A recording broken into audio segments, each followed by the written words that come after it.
नमस्कार दोस्तों, मैं वीरेंद्र सैनी फिर से आपका द कैटलिस्ट अकेडमी में आपका स्वागत करता हूं। तो मेरा टॉपिक चल रहा था क्लास 12th का इलेक्ट्रिक चार्ज एवं फील्ड। इसमें हम क्या क्या पढ़ चुके हैं। सबसे पहले हमने पढ़ा था कि इलेक्ट्रिक चार्ज क्या होता है, फिर उसके प्रॉपर्टीज उसके बारे में जाना था, फिर उसके बारे में जो अपनी मेथड ऑफ चार्जिंग, जो चार्ज आवेशन करने की विधियां हैं उनके बारे में पढ़ा था। आज हम और थोड़ा बहुत कल कूलम्ब बल के बारे में पढ़ा था। ठीक है, अब कूलम्ब बल के बारे में आपको थोड़ा बहुत बताया था कल, लेकिन आज ही हम कूलम्ब बल के थोड़ा बहुत और जानते हैं। कूलम्ब बल, जो कूलम्ब फोर्स होता है, कल बताया था कि दो चार्जों के मध्य जो ज्वाइनिंग वाली लाइन है उनके मध्य कार्य करता है। ठीक है, Q1 Q2 जो चार्ज है इनके मध्य की दूरी R होती है और हमारा फोर्स निकल के आया था K Q1 Q2 upon R square, K Q1 Q2 upon R square. ठीक है, अब ये क्या होता है, K होता है कूलाम नियतांक, कूलाम कांस्टेंट,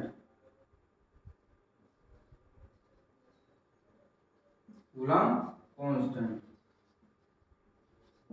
अब कूलाम कांस्टेंट होता है, ये किस प्रकार डिफाइन हुआ था इसके बारे में थोड़ा बहुत बता देता हूँ, लेकिन किताबों में आपको डायरेक्ट लिखा रहता है K बराबर 1/4 पाई एप्सिलॉन। ठीक है, ये किस प्रकार निकला था इसको देखते हैं। जैसे कि हमारा चार्ज होता है प्लस क्यू, मान लो जो प्लस क्यू चार्ज होता है वो इलेक्ट्रिक फील्ड जनरेट करता है, लेकिन हमारा इससे अगला टॉपिक रहेगा इलेक्ट्रिक फील्ड। इलेक्ट्रिक फील्ड के बारे में आप इलेक्ट्रिक फील्ड के बारे में आप अगला टॉपिक है उसके बारे में डिटेल से पढ़ेंगे, लेकिन अभी थोड़ा बहुत वैसे देख लो। ठीक है, अब इलेक्ट्रिक फील्ड जनरेट करता है तो ये किस प्रकार करता है, अपने स्पेस में 3D में सभी जगह करता है, मतलब इस तरह से फैलता है चारों ओर। ठीक है, तो इलेक्ट्रिक फील्ड जनरेट करने के कारण इस प्रकार से एक पर्टिकुलर जो दूरी होती है उस पर मान लेते हैं एक स्फीयर बन जाता है। क्या बोलते हैं उसे? स्फीयर, गोला। गोले के मान लो स्फीयर r दूरी पर है। ठीक है, अब एक तो हम पढ़ते हैं कि जो 2D में जो एंगल बनता है वो टोटल घूमकर वृत्त में कितना बन जाता है, टोटल 2 पाई होता है। लेकिन अगर हम स्फीयर की बात करते हैं, 3D में जो बात करते हैं उसको बोलते हैं, क्या बोलते हैं इसको? घनकोण। घनकोण किसमें बनता है? 3D में। तो 3D में बनने के कारण इसमें जो टोटल एंगल निकल के आता है, जो चार्ज, जो इलेक्ट्रिक फील्ड के कारण जो टोटल एंगल निकल के आता है स्फीयर के कारण, वो निकल के आता है 4 पाई। क्या निकल के आता है? 4 पाई। लेकिन हम बात कर रहे हैं केवल एक लाइन की, जैसे कि ये चार्ज था हमारा, ये प्लस प्लस लिया था हमने। ठीक है, अब एक ज्वाइनिंग लाइन की बात कर रहे हैं। अब एक ज्वाइनिंग लाइन की बात कर रहे हैं, मान लो एक इलेक्ट्रिक फील्ड की लाइन बात कर रहे हैं, तो क्यू चार्ज यहाँ पर मान लो, Q1 इसको मान लो, Q2 इसको मान लो। ठीक है, तो एक की बात कर रहे हैं तो टोटल, जो टोटल होता है, टोटल पर कितना बन रहा है एंगल? टोटल 4 पाई। लेकिन एक लाइन की बात करते हैं तो क्या आता है? 1/4 पाई। एक लाइन की बात करते हैं तो एक तो हो जाएगा ये 1/4 पाई। ठीक है, एक का मान 1/4 पाई। अब एप्सिलॉन, एप्सिलॉन किस प्रकार, देखो जैसे कि ये क्यू चार्ज है, ये क्यू चार्ज है और ये दूसरा Q1 Q2 चार्ज मान लो। इसके कारण इलेक्ट्रिक फील्ड जाएंगे इधर, Q2 के कारण, Q2 के कारण इधर आएंगे। लेकिन जैसे जैसे हम मीडियम, अगर हम यहाँ कोई नहीं है जब, तो ये वैक्यूम की तरह व्यवहार करेंगे। लेकिन जैसे हम कोई मीडियम रखते जाते हैं, जैसे कि मीडियम होता है कुछ, और मीडियम की कुछ क्या होती है? परमिटिविटी होती है।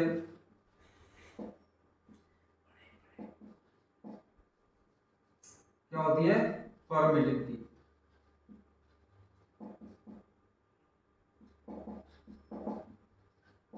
जो परमिटिविटी होती है उसे कैसे दर्शाते हैं? एप्सिलॉन से। और जैसे जैसे माध्यम की परमिटिविटी बढ़ती जाती है तो क्या होता है कि जो यहाँ से इलेक्ट्रिक फील्ड निकलते हैं, इलेक्ट्रिक फील्ड लाइन निकलती हैं, वो कम होती जाती है। जैसे कि निर्वात में होता है वो तो टोटल जाएंगी, लेकिन जैसे ही अपन मीडियम की परमिटिविटी बढ़ाएंगे तो क्या होगा? इलेक्ट्रिक फील्ड थोड़ी लाइन होती है वो थोड़ी कम पहुंचती है, थोड़ी कम होती जाती है।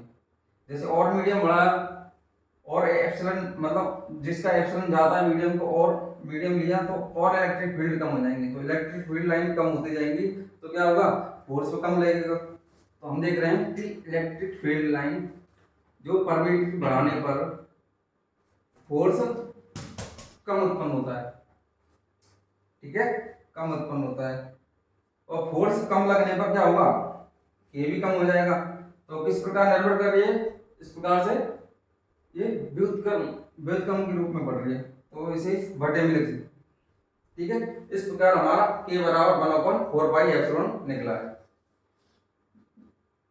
कितना निकला, के बराबर 1/4 तो के बराबर कूलम फोर्स क्या हो जाएगा, Q1 Q2 अपॉन 4πε0।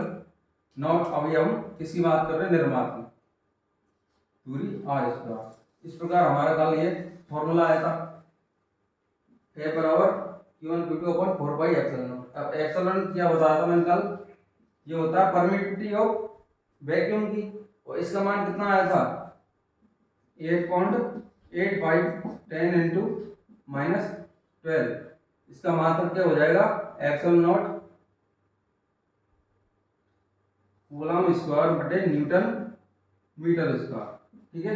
ये हमारा कल हम यही बताया था, आज दोबारा बता रहा हूँ आपको, ठीक है, ये ध्यान रखना है आपको, ठीक है। अब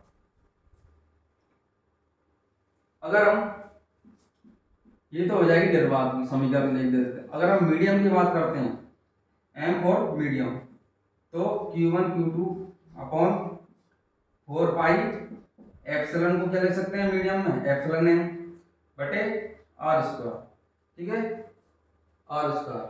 ये दूसरा समीकरण हो जाएगा। अब समीकरण 1 को समीकरण 2 से भाग देते हैं, समीकरण 1 बटे समीकरण 2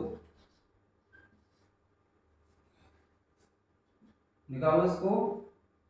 समीकरण 1 कितना है, Q1 Q2 अपॉन, इससे पहले एफ नॉट बटे एफ एम, और Q1 Q2 Q1 से Q2 कट जाएगा, और आर स्क्वायर से आर स्क्वायर कट जाएगा, और ये एप्सिलॉन एम है, ये ऊपर पहुंच जाएगा, तो क्या आ जाएगा, एप्सिलॉन एम बटे एप्सिलॉन नॉट। तो हमारा समीकरण 1 बटे 2 कर दिया, तो एफ नॉट बटे एफ एम और एप्सिलॉन एम बटे एप्सिलॉन नॉट। इसे क्या बोलते हैं, एप्सिलॉन आर। एप्सिलॉन क्या होती है, रिलेटिव परमिटिविटी,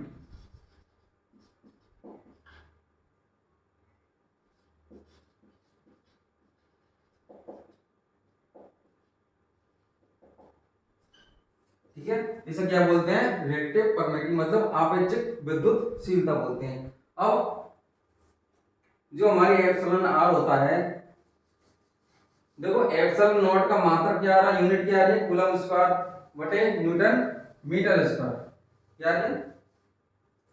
तो जो एप्सिलॉन आर आ रहा है हमारा, क्या लेकर के आया एप्सिलॉन आर, एप्सिलॉन एम बटे एप्सिलॉन नॉट, ठीक है, ये निकल के आया। अब जो एप्सिलॉन एम और एप्सिलॉन नॉट होता है, इसका जो मात्रक, इसका मात्रक और इसका मात्रक दोनों का सेम रहेगा, तो एप्सिलॉन आर क्या होती है, एक विमाहीन राशि, इसकी कोई विमा नहीं होती है, इसकी कोई यूनिट नहीं होती, ये एक इलेक्ट्रिक कांस्टेंट मान लो इसको, क्या बोलते हैं इसे, इलेक्ट्रिक कांस्टेंट बोल सकते हैं या रिलेटिव परमिटिविटी बोलते हैं। तो एप्सिलॉन एम का मतलब क्या है, जैसे कि हमने फोर्स निकाला था F naught Q1 Q2 upon 4πε0 r square. अब एप्सिलॉन नॉट की विमा होने से, एप्सिलॉन नॉट की वो क्या बोलते हैं यूनिट होने से, इसके जो माध्यम चेंज करते जाते हैं, मान लो ये तो एप्सिलॉन नॉट की फिक्स हो गई 8.8 10, लेकिन हम मीडियम चेंज करते जाते हैं तो ये भी राशि बदलती जाती है। लेकिन हमने क्या किया, जो एप्सिलॉन आर, अगर एप्सिलॉन आर का मान मिल जाता है हमें, तो क्या होती है, कांस्टेंट मिलता है, तो एप्सिलॉन एम बराबर एप्सिलॉन नॉट एप्सिलॉन आर। तो सुविधा के लिए हमें एप्सिलॉन आर से क्या प्राप्त होगा कि जो दो चार्जों के मध्य फोर्स लग रहा है, दो चार्जों के मध्य फोर्स लग रहा है, जो मीडियम आने से क्या होगा, हम इस प्रकार बता सकते हैं कि जो कितना मतलब एप्सिलॉन नॉट का कितना गुना लग रहा है, कितना गुना लग रहा है। जैसे कि जैसे कि एप्सिलॉन आर का मतलब कांस्टेंट, मतलब 2.4 4 कुछ भी राशि प्राप्त होती है, उसका कितना गुना एप्सिलॉन नॉट का कितना गुना फोर्स लग रहा है। इससे तो हमें इससे निकालनी पड़ेगी एप्सिलॉन नॉट। इससे हमें डायरेक्ट ये बता सकते हैं कि कितना गुना प्राप्त हो रहा है। और जो एप्सिलॉन की जो विमा निकालते हैं वो क्या निकल के आती है,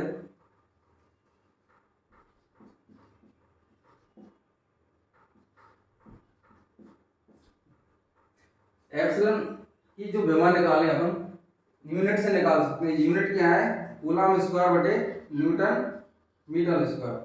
अब कूलम क्या होता है, कूलम का मात्रक सी स्क्वायर है, तो क्यू बराबर कूलम क्या है, ऐसा ही मात्रक नहीं है, लेकिन इसका फॉर्मूला होता है क्यू बराबर आई टी, धारा गुना समय। तो धारा क्या है, मूल राशि है तो एम्पियर, इसका मात्रक होता है धारा का एम्पियर और टाइम का टी। इसे क्या लिख सकते हैं, होल स्क्वायर बटे, और न्यूटन में क्या होता है अपन निकाल चुके हैं एम एल टी माइनस 2, और मीटर का लेंथ होती है एल स्क्वायर, तो इसे ए स्क्वायर टी स्क्वायर बटे M L T minus 2 L square. M ऊपर जाएगा एम माइनस 1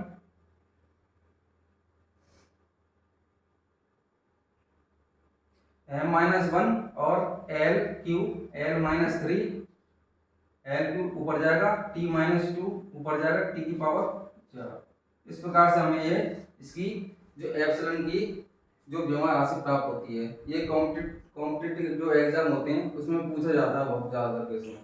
ठीक है, ये हमारा एप्सिलॉन आर की विमा होगी।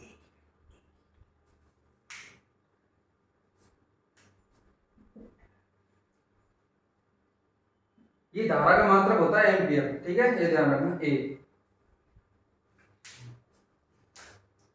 अब ये तो हो गया हमारा एप्सिलॉन आर के बारे में और रिलेटिव परमिटिविटी के बारे में बात हो गई। उसके बाद अब जो फोर्स लग रहा है दो चार्जों के मध्य, हमने तो मैग्नीट्यूड के रूप में रखा था, मतलब परिमाण के रूप में। अगर वेक्टर फॉर्म में रखना हो तो किस प्रकार रखेंगे,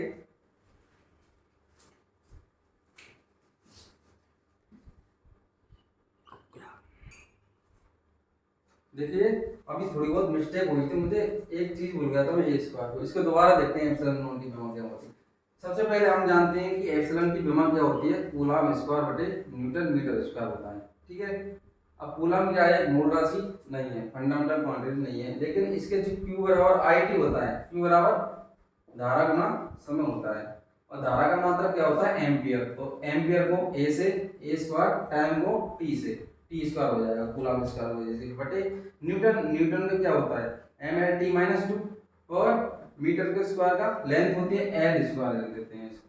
इसके बाद हम m1 को ऊपर लेंगे, m माइनस 1 हो जाएगा, m ये एल क्यू एल माइनस 3 और t ऊपर जाएगा, t की पावर 4 और a स्क्वायर यहाँ पर है। इस प्रकार से हमें ये विमा हो जाएगी इसकी एप्सिलॉन की। ठीक है, यहाँ a स्क्वायर आएगा।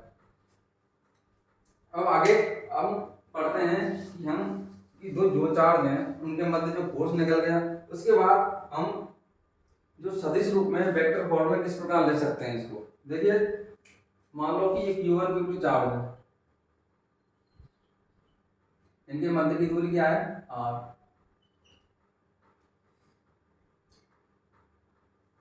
अब देखो मान ली कि ये रेफरेंस पॉइंट है कोई, जहां से हम कैलकुलेट कर, ये रेफरेंस पॉइंट मान लेते हैं O बिंदु, यहाँ से इसकी जो पोजीशन है Q1 की इसे R1 मान लेते हैं, और जो यहाँ पर Q2 चार्ज है ये क्या है Q2 चार्ज, और Q2 चार्ज की जो पोजीशन है इस रेफरेंस पॉइंट से मान लेते हैं R2 है। ठीक है, इसकी डायरेक्शन इधर, इसकी डायरेक्शन इधर, क्योंकि पोजीशन Q1 की बता रहे हैं और Q2 की बता रहे हैं। इसके बाद और ये इसकी दिशा इधर हो जाएगी, R वेक्टर मान लेते। ठीक है,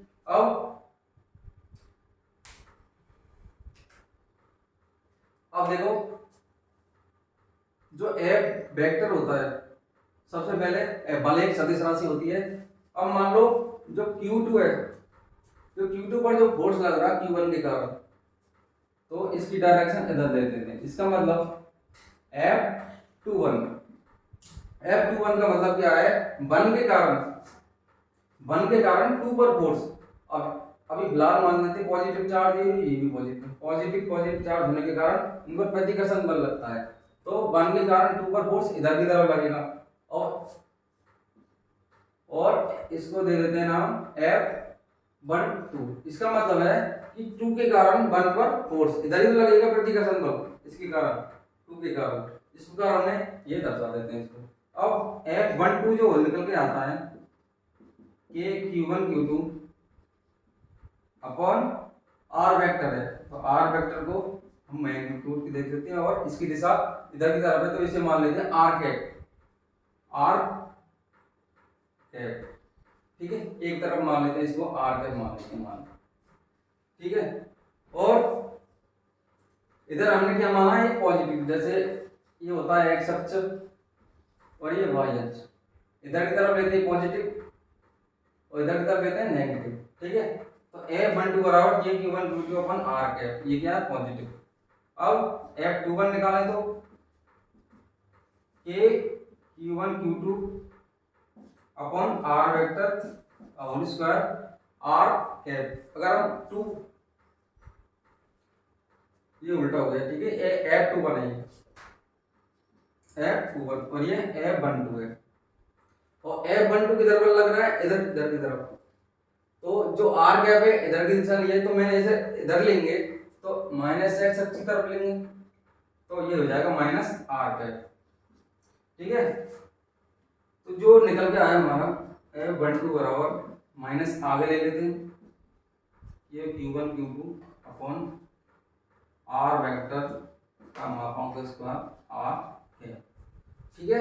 अब देखो F12 वेक्टर और F21 वेक्टर और F12 वेक्टर दोनों की जो डायरेक्शन है अलग अलग है, लेकिन मैग्नीट्यूड परिमाण सेम है। तो दोनों को जोड़ते हैं तो F12 vector plus F21 vector बराबर 0 निकल के आता है, और F12 वेक्टर बराबर क्या हो जाएगा, माइनस F21 वेक्टर, ठीक है। अब ये क्या कह रहा है समीकरण हमें, ये कह रहा है कि जो इस पर बल लग रहा है इसके कारण उतना ही इस पर लगता है, लेकिन दिशा अलग अलग है। ये कौन सा नियम है, न्यूटन का तीसरा नियम। तो न्यूटन का तीसरा नियम भी कूलम्ब फोर्स पर भी कार्य करता है, न्यूटन का थर्ड लॉ।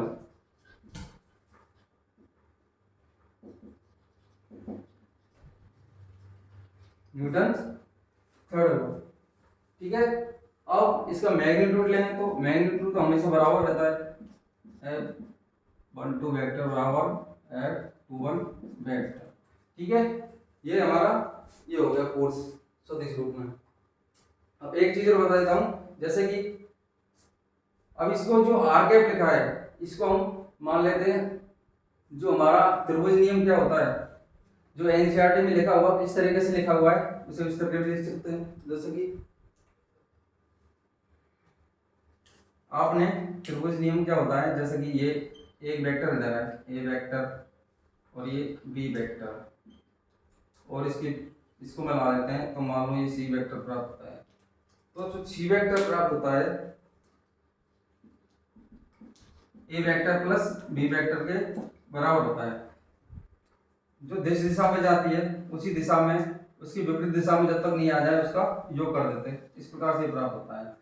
और इसी प्रकार ये R1 वेक्टर, R2 वेक्टर और R वेक्टर, ये इस दिशा में जा रहा है फिर इस दिशा में, तो इसको निकालो R1 vector plus R vector बराबर क्या आ जाएगा, क्योंकि फिर विपरीत दिशा आगे एक दिशा में जा रहे थे उसकी विपरीत दिशा में क्या हो जाएगा, R2 वेक्टर बराबर हो जाएगा।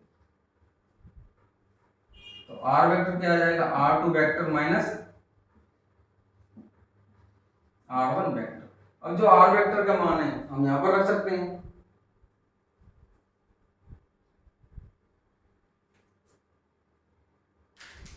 रखो।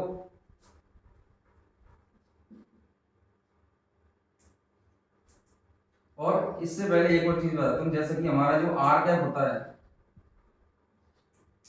जो R कैप होता है वो R वेक्टर बटे R के परिमाण के बराबर होता है।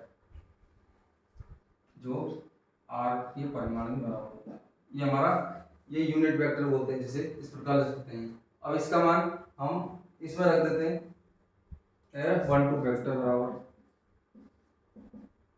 के Q1 Q2 अपॉन आर का मान क्या है, यहाँ से रख देते हैं R2 vector minus R1 vector का परिमाण का होल स्क्वायर। और आर कैप का मान आर वेक्टर बटे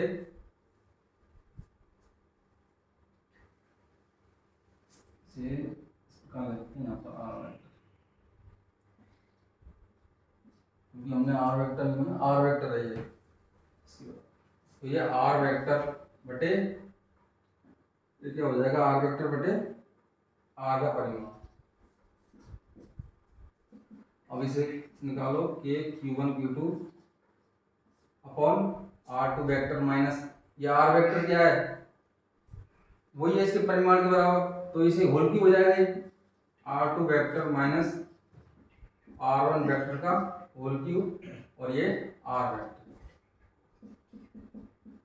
F12 वेक्टर। इस प्रकार से हम इस प्रकार भी लिख सकते हैं इसे सदिश रूप में, ठीक है। ये हमारा वेक्टर फॉर्म में जो फोर्स होता है। अब आगे देखो, ये तो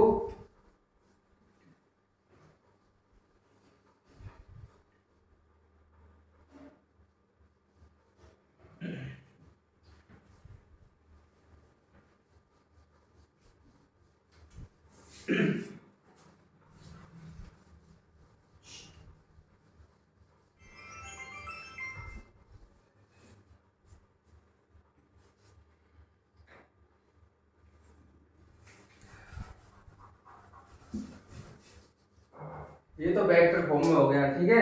अब हमने तो क्या है, दो चार्जों के कारण फोर्स निकाले हैं, ठीक है, दो चार्जों के मध्य निकलने वाला जो फोर्स हमने कैलकुलेट किया। लेकिन अगर हम बहुत सारे चार्ज हो तो किस प्रकार निकालेंगे, तो उसमें कूलॉम का लॉ भी काम करेगा, लेकिन वो थोड़ा उसमें सुपरपोजिशन का सिद्धांत काम करता है, ठीक है। किसमें, सुपरपोजिशन का सिद्धांत। जैसे कि मान लो ये बहुत सारे चार्ज हैं Q1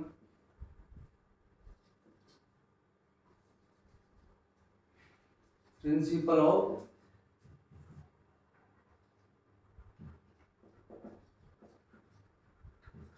सुपरपोजिशन, अध्यारोपण का सिद्धांत।